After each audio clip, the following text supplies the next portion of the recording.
Kamu masih percaya kalau konten original pasti aman dari pembatasan? Kalau iya, saya harus bilang itu salah satu kesalahpahaman terbesar yang beredar di kalangan kreator saat ini. Karena faktanya, banyak kreator dengan konten 100% original tetap kehilangan monetisasi, terkena pembatasan, bahkan kehilangan akses feature tertentu.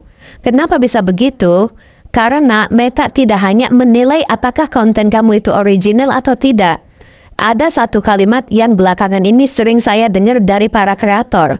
Saya bingung ya, konten saya ini original semua, kok masih kena pembatasan? Ya atau, saya tidak pernah repost, ya kenapa monetisasi saya dibatasi? Nah, pertanyaan seperti ini sebenarnya itu menunjukkan bahwa ya masih banyak kreator yang salah memahami cara kerja sistem Meta. Nah, mereka berpikir bahwa selama kontennya itu original, maka akun mereka itu otomatis aman. Ya, padahal kenyataannya itu tidak sesederhana itu. Ya, nah konten original itu memang penting, ya sangat penting. Bahkan sekarang Meta semakin memprioritaskan kreator yang menghasilkan karya asli. Nah, akan tetapi ya, konten original itu bukan kartu kebal. Konten original itu bukan tameng. Ya, dan konten original itu bukan jaminan bahwa akun kamu itu akan selalu aman. Ya, kenapa? Karena sistem Meta tidak hanya melihat satu aspek. Nah, sistem menilai banyak hal secara bersamaan.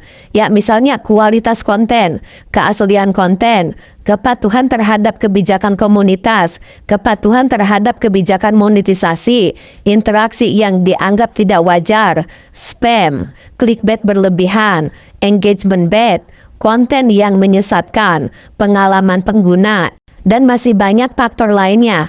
Ya, jadi ketika seseorang berkata, tapi konten saya ini original. Pertanyaan berikutnya adalah original, iya. Ya, tapi apakah sudah mematuhi semua kebijakan lainnya? Ya, karena dua hal itu berbeda ya teman-teman. Saya kasih contoh sederhananya nih. Ya, ada orang membuat video 100% hasil rekaman sendiri. Ya, tidak repost, tidak mencuri karya orang, tidak menggunakan video milik kreator lain. Nah, artinya kontennya itu 100% original. Tetapi jika isi kontennya itu mengandung informasi menyesatkan, spam, ya atau melanggar kebijakan tertentu, apakah akan tetap aman? Belum tentu. Ya, contoh lainnya nih. Ada kreator yang membuat konten original setiap hari. Ya, tetapi judulnya itu selalu memancing emosi secara berlebihan. Thumbnail dan caption tidak sesuai isi video. Ya, atau sengaja membuat orang berinteraksi dengan cara yang dianggap manipulatif. Ya, original, iya, ya, tetapi tetap berpotensi bermasalah. Ya, inilah yang sering tidak dipahami. Nah, banyak orang fokus pada satu aturan, ya, lalu melupakan aturan lainnya. Ya, padahal Meta itu tidak bekerja seperti itu. Oke, so sistem tidak berkata, oh ini konten original ya, biarkan aja deh. Tidak seperti itu ya teman-teman. Nah, sistem akan melihat keseluruhan perilaku akun dan kualitas ekosistem yang diciptakan. Ya, karena tujuan platform itu bukan hanya mencari konten original. Tujuan platform itu adalah memberikan pengalaman yang baik bagi pengguna. Makanya sekarang ya, kita melihat fenomena yang menarik. Ya, ada kreator repost yang terkena pembatasan. Ada juga kreator original yang terkena pembatasan. Perbedaannya itu hanya di penyebabnya. Yang satu mungkin ya bermasalah pada originalitas. Dan yang satunya lagi ya mungkin bermasalah pada kebijakan lain. Nah, jadi mulai hari ini jangan hanya bertanya konten saya original atau tidak. Ya, tapi tanyakan juga apakah saya ini sudah mematuhi seluruh kebijakan yang berlaku. Ya, karena sukses di platform itu bukan hanya soal membuat konten asli, tetapi juga ya memahami aturan main yang ditetapkan oleh platform. Nah, dan semakin besar akun kamu, itu semakin penting untuk memahami hal itu. Nah, jangan jadikan kata original itu sebagai tameng untuk menolak evaluasi. Ya, karena di Meta System, original itu hanyalah satu poin penilaian.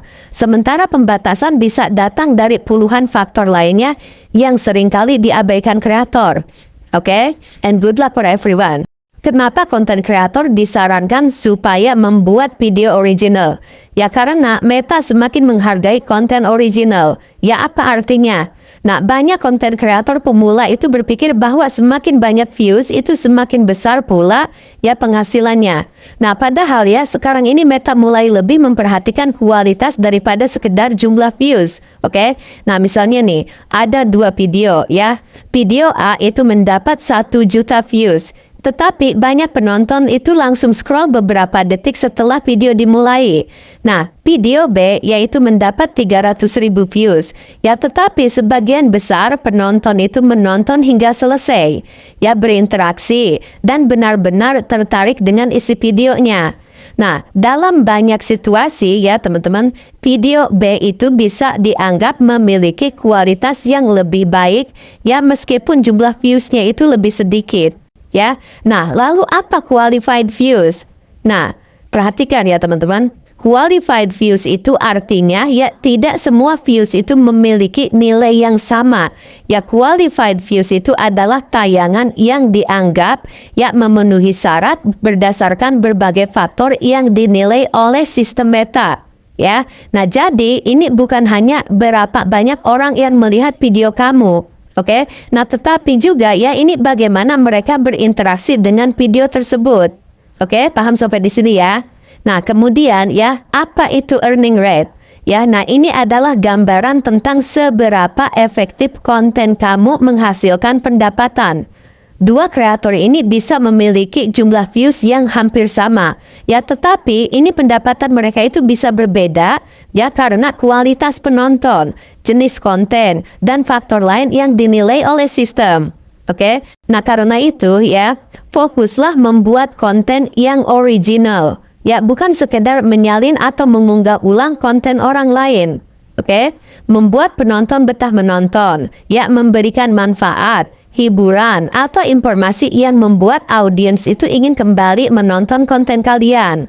Ya, nah jadi kesimpulannya ya, di era sekarang ini, ya tujuan utama itu bukan lagi mengejar angka view semata, ya tetapi membangun konten yang benar-benar disukai dan dinikmati oleh audiens. Oke, so semakin baik pengalaman penonton terhadap konten kalian, yaitu semakin besar peluang konten tersebut memiliki nilai yang lebih baik di mata sistem Meta. Oke, nah dan menurut kalian ya lebih baik 1 juta views tapi penonton cepat scroll atau 300.000 views ya tapi hampir semua penonton itu menonton sampai selesai. Ini lagi nih, apa coba ini? Saya lagi mau masak nih ya, tapi tab dulu deh. Gara-garanya nih ada postingan seperti ini nih lewat di beranda saya dan saya harus meluruskan supaya para pemula jangan sampai jadi korban. Ya, jangan senyum dulu, oke? Kalau lihat caption manis kayak gini, ya, kamu cukup interaksi, nanti aku yang mampir buat berbagi. Manis ya. Tapi ya di balik kata manis itu ada jebakan algoritma. Kamu pasti ya sering lihat caption kayak gini di Facebook atau di platform lain. Ya, cukup interaksi ya, nanti aku yang mampir berbagi. Nah, sekilas kedengarannya itu baik, ramah, dan bikin semangat. Ya kan? Nah, padahal kalau kamu perhatiin baik-baik nih, ini sering dipakai buat mainin algoritma interaksi. Ya, bukan buat benar-benar berbagi. Gini ya teman-teman, algoritma Facebook itu ya suka banget sama konten yang punya banyak interaksi, like, komen, atau share. Nah, orang-orang yang pakai caption seperti ini tuh ya, paham banget nih celahnya. Ya mereka tahu makin banyak orang yang interaksi, makin tinggi jangkauan kontennya. Tapi sayangnya nih, mereka itu nggak benar-benar niat berbagi balik. Ya, setelah kamu interaksi, ya udah mereka itu lanjut cari mangsa berikutnya. Ya, dan kamu cuma bantu dorong engagement mereka tanpa hasil apa-apa. Ya, kamu tuh harus tahu bedain yang tulus dan yang manipulatif. Kalau kreator yang tulus, dia itu nggak akan memaksa interaksi dulu baru berbagi. Ya, dia tetap kasih nilai, edukasi, atau insight meskipun kamu itu nggak komen atau like. Ya, sedangkan yang manipulatif, isinya itu cuma pancingan tanpa isi. Ya, jadi hati-hati ya. Jangan gampang percaya sama interaksi dulu baru aku berbagi. Ya, itu kayak janji manis yang gak pernah ditepati. So, buat kamu yang baru mulai jadi konten kreator, ingat ini baik-baik ya. Fokuslah bikin konten yang bernilai. Ya, bukan konten yang memancing interaksi palsu. Ya, jangan ikut-ikutan gaya, saling mampir. Ya, kalau nggak ngerti tujuannya, bangun kepercayaan, bukan algoritma semu. Ya, karena di dunia konten itu, yang bertahan lama itu bukan yang paling sering dapat interaksi palsu. Ya, tapi yang paling tulus berbagi tanpa pamrih. Oke, jadi lain kali kalau ada yang bilang cukup interaksi, nanti aku yang mampir buat berbagi. Kamu senyumin aja ya, tapi terus lanjut belajar biar nggak gampang dibodohin caption manis seperti itu. Oke, so karena di balik kalimat manis kadang tersembunyi strategi algoritma yang manis buat dia, bukan buat kamu. Oke, salam dari Amerika, semangat.